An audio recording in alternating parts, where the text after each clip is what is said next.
Greetings, greetings, greetings, my V family all over the world.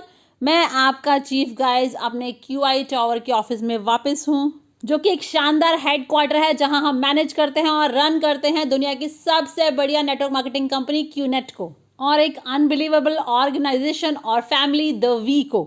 मैं बहुत excited हूँ। मुझे अभी दातुश्री विजय का कॉल आया और हम 2023 के बारे में डिस्कस कर रहे थे।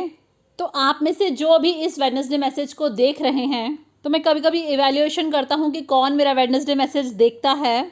तो मेरे हिसाब से जो आप वेडनेसडे मैसेज देख रहे हैं उनमें से बहुत से लोग तो नए होंगे जिनके अपलाइंस ने कहा होगा कि मेरा वेडनेसडे मैसेज देखो। तो आपने मुझे वेलकम वीडियो और 8 बेसिक बिल्डिंग ब्लॉक में भी देखा होगा। तो मैं अपने आप को इंट्रोड्यूस करा देता हूँ कि मेरा नाम पद्मन सिन्हाथी राजा है, AKA चीफ।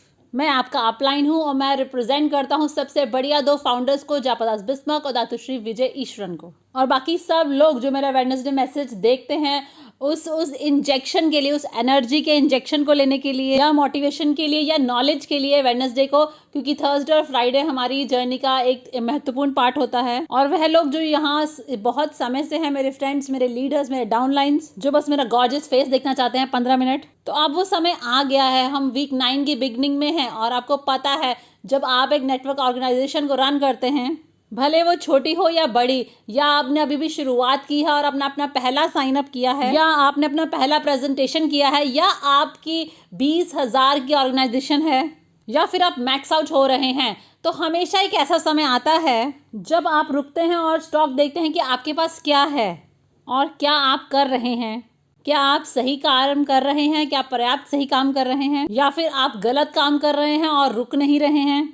या क्या आपका माइंडसेट सही है, आपके एटीट्यूड, आपके एथिक्स सही हैं? और पहली चीज़ जो आज आप सब लोगों को पहचानने की ज़रूरत है मेरा वेडनेसडे मैसेज देखते हुए, कि आज आप अपना बिजनेस कर रहे हैं। ऑल राइटर दातुश्री विजय ने मुझे एक स्टेटमेंट सिखाई थी बहुत समय पहले, जो कि 10 शब्द हैं, 2-2 अक्षर के। If it is to be, it is up to मी।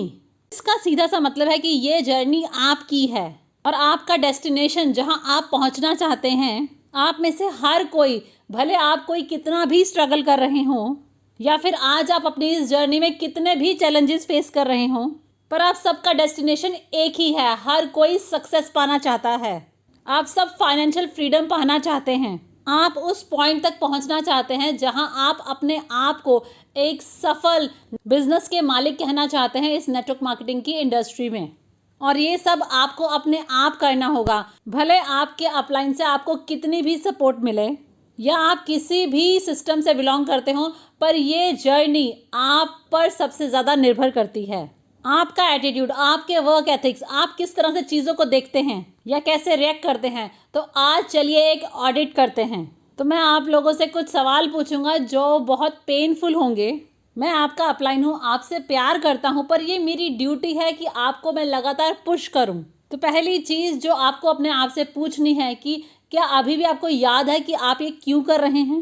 क्योंकि सबसे बड़ी गलती या फिर सबसे बड़ा वह कारण जिसकी वजह से लोग इस बिजनेस से क्विट कर लेते हैं या फेल हो जाते हैं, क्योंकि वह अपने डेस्टिनेशन को ही भूल जाते हैं, वह अपने गोल को भूल जाते हैं और उनका वो ड्रीम HD क्वालिटी से अब ब्लर हो गया है और वह अब इस चीज़ को जानते ही नहीं है कि वह ये बिज़नेस क्यों कर रहे हैं और वाई ही इस बिज़नेस में लाखों गुना ज़्यादा इम्पॉर्टेंट है कब और कैसे से। तो सबसे इम्पॉर्टेंट वाई ही है। और इस ऑर्गेनाइजेशन को 25 साल बिल्ड करते हुए मैंने ऑब्जर्व किया है कि जिनके चेक्स ड्रॉप करते हैं और जिनकी ऑर्गेनाइजेशन कोलैप्स हो जाती है या उनका बिजनेस स्लो डाउन हो जाता है, तो सारी बात एक कड़वे सच पर आकर रुकती है कि उनके लीडर, उनके रेफरर, उनके अपलाइन, आप उस पॉइंट पर पहुंच गए हैं जहां उनको यह पता ही नहीं है कि वह इस बिजनेस को क्यों कर रहे हैं। अब मैं ये नहीं कह रहा कि आप अपने ड्रीम को भूल गए हैं, पर आपका ड्रीम अब पहले की तरह इम्पॉर्टेंट नहीं रहा। ऑल राइट, या फिर आपने थोड़ी बहुत सफलता पा ली है और वही आपका कंफर्ट जोन बन गया है, जहां आपने अपने ड्रीम्स का ग्रेड थोड़ा कम कर दिया है, फाइनेंशियल फ्रीडम से सर्वाइवल पर ले आए हैं उसे। तो ये पहली चीज़ आज आपको अपने आप में ऑडिट करनी है। क्या आपको अभी भी अपना वाई याद है? क्या आपको याद है कि आप अपना बिजनेस क्यों और किसके लिए कर रहे हैं? क्योंकि ये कोई जॉब नहीं है, ये कोई सोशल क्लब नहीं है जहां आप हाथ पकड़कर कुंबया गाएंगे। ये तो अपने डेस्टिनेशन तक पहुंचने की बात है।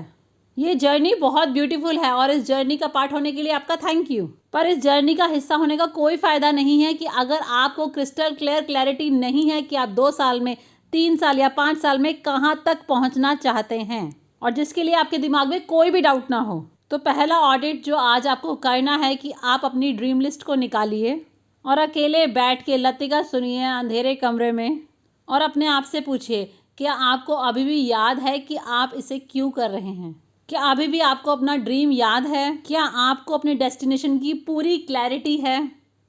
तो ये है वो पहली चीज़ जो हमें अपने आप को लगातार पूछनी होती है। दूसरी चीज़ जो मैं आपसे पूछना चाहता हूँ कि आप क्या अभी भी ये मानते हैं कि आप जितनी कड़ी मेहनत कर सकते हैं उतनी कर रहे हैं? और यही सवाल दातुश्री विजय मुझसे कई बार पूछते हैं। मैं उनसे कहता हूँ, अने मैं 4 दिन से सोया नहीं हूँ, मैं कॉल्स पर था, मैं वीडियोस रिकॉर्ड कर रहा था, जूम पर ट्रेनिंग्स ले रहा था और चैलेंजेस और क्राइसिस को हैंडल कर रहा था। और वह मुझे हमेशा कहते हैं कि पद्मन, क्या तुम, पद्मन सिनाथी राजा, जितना वर्क उसको करना चाहिए, जितना हार्ड वर्क, क्या वह इतना कर रहा है? और मैंने उनसे पूछा कि इसका क्या मतलब है? तो उन्होंने कहा कि हर किसी का एक अपना पोटेंशियल होता है कि वो कितना हार्डवर्क कर सकता है, और फिर वह ड्रॉप हो जाता है और फिर वह उतना हार्डवर्क नहीं करते। और मैं चाहता हूँ कि आप में से हर कोई इस बात को याद रखे, वह मोमेंट वो पॉइंट जब आप अपनी इस जर्नी में क्यूनेट की अपने आप को हार्डेस्ट वर्किंग कंसिडर करते हैं। और अगर आप इसके बारे में ध्यान से सोचते हैं तो ये शुरुआत में होता है। इस जर्नी की शुरुआत में हर कोई पागलों की तरह काम कर रहा होता है। हम तो सोते ही नहीं थे, हम सुबह दोपहर शाम प्रेजेंटेशन ही कर रहे होते थे, 10-10 बार 8 बेसिक बिल्डिंग ब्लॉक। हम ड्राइव करते थे और फिर थक के अपनी कार में ही सो जाते थे। मैं किसी को बता रहा था कि कैसे मैं अपनी कार में सोता था, और हाईवे के बाथरूम में मैंने शावर लिया और फिर मैं अपनी अगली प्रेजेंटेशन के लिए गया, और फिर अगली ग्रुप प्रेजेंटेशन। तो हम बिल्कुल पागल थे। हमारे वर्क एथिक्स सबसे ज़्यादा हाईएस्ट लेवल पे थे। हम नहीं सोते थे, हम कभी कंप्लेंट नहीं करते थे कि हम थक गए हैं, हम कभी बैठ के घंटे नहीं गिनते थे कि कितने घंटे हुए, हम बस काम करते रहते थे, करते रहते थे, करते रहते थे, करते रहते थे, करते रहते थे। तो अपने आप से पूछिए कि आपके वर्क एथिक्स अब कहाँ पर हैं? क्या ये अभी मैक्सिमम पोटेंशियल तक हैं? क्या 50% तक हैं, या 40% तक हैं, या फिर 20% तक हैं, और आपको लगता है कि आप बहुत ज़्यादा हार्डवर्क कर रहे हैं? मुझे याद है दातुश्री विजय मुझे सिखा रहे थे और कह रहे थे, उन्होंने कहा कि मुझे बहुत दुख है कि मैं जिस पद्मन को पहले जानता था उसे मैंने खो दिया है और अब एक नया वर्जन आ गया पद्मन का। हाँ, ये ज़्यादा समझदार है, चीज़ों को हैंडल करना अच्छे से आता है, पर वो वर्क एथिक्स कहाँ पर हैं? तो अब जब मैं सुबह उठता हूँ तो मेरी ज़िंदगी का एक ही गोल आता है कि मुझे सबसे ज़्यादा कड़ी मेहनत करनी है और अपने आप को उस पॉइंट पर दोबारा पीछे पुश करना है जहाँ कड़ी मेहनत को नापा नहीं जाता। कि जब आप सुबह उठते हैं और जब आप अपने बेड पर सोने जाते हैं, जैसे कि मैंने अपने पिछले वेडनेसडे मैसेज में कहा था कि मेरा बेटा मैक्स आउट करता है हर टाइम, तो अपने आप से पूछिए कि जितनी कड़ी मेहनत आप पहले करते थे उतनी अब कर रहे हैं, या फिर आज आप एक सुपरस्टार की तरह या बहुत समझदार बन गए हैं जो अपने टाइम और कमिटमेंट का विश्लेषण करता है और अल्टीमेटली हार्डवर्क नहीं करता।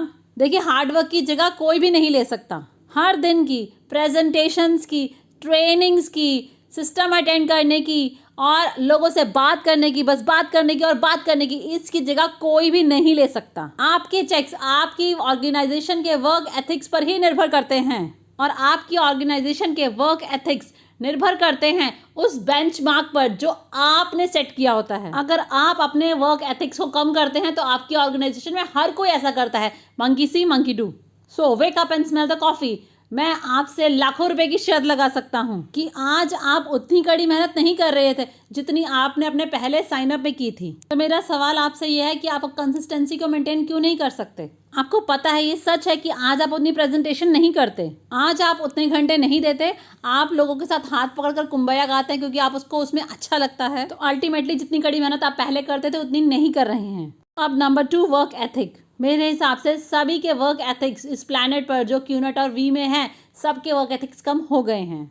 आपको बहुत ज़्यादा समझदार होने की ज़रूरत नहीं है, आपको मैक्स आउट होने के लिए ज़्यादा स्मार्ट होने की ज़रूरत नहीं है, बस लगातार कड़ी मेहनत पागलों की तरह, यही आपको चाहिए मैक्स आउट होने के लिए।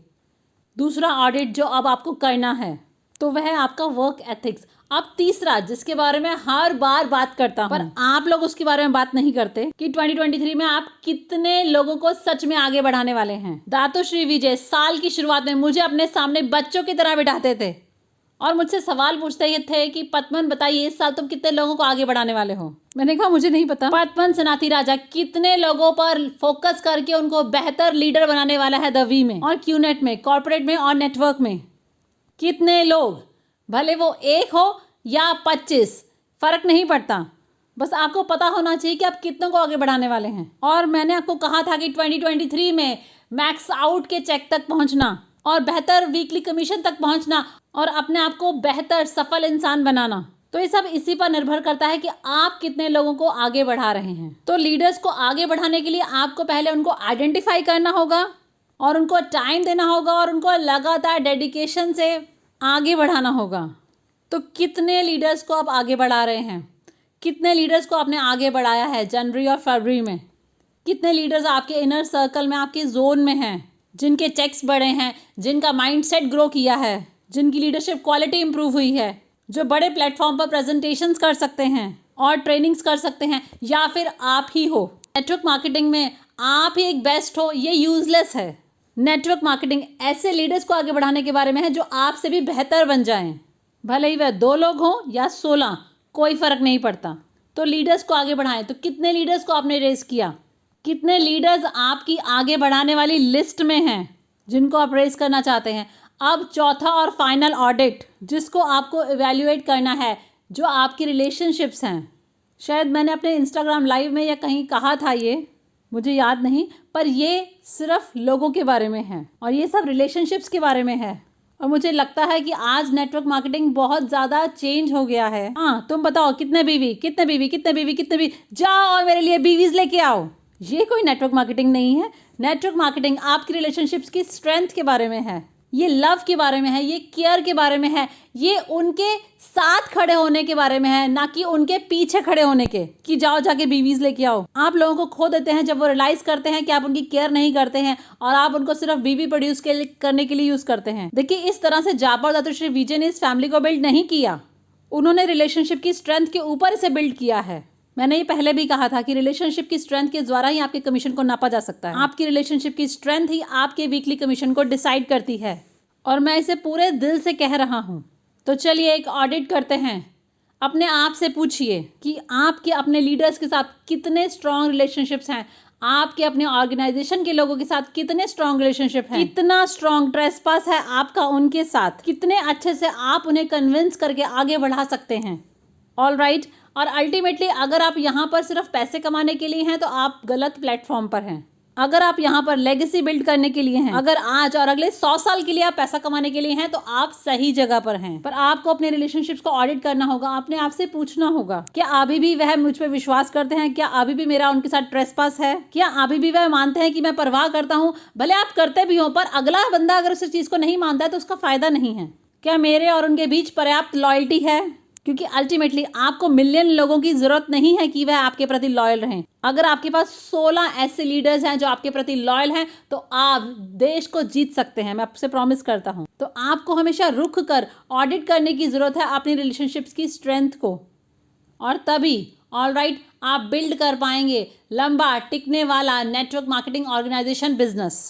सो गाइज, आज इस वेडनेसडे मैसेज में मैं आपको याद दिलाना चाहता हूँ कि क्या आपको आज भी पूरी क्लैरिटी है कि क्यों आप इसे कर रहे हैं?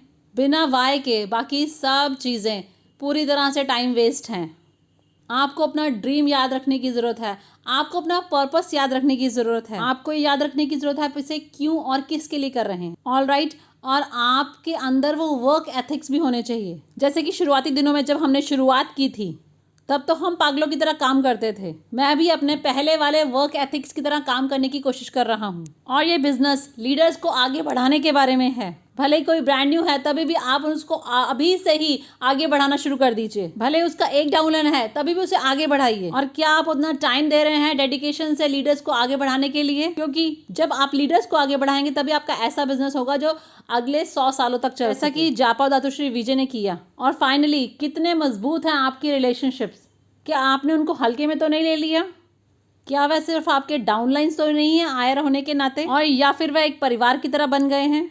क्योंकि एक टीम तो एक नेटवर्क बिल्ड कर सकती है और एक परिवार एम्पायर खड़ी कर सकता है। तो इन शब्दों को याद रखें, आई लव यू गाइज, और इस ऑडिट को करें और थर्सडे फ्राइडे इसे अनबिलीवेबल वीक बनाएं। और 2023 याद रखें, मैं आपका अपलाइन, और इस साल हम अपनी लेगेसी को डिफाइन करेंगे। I love you guys.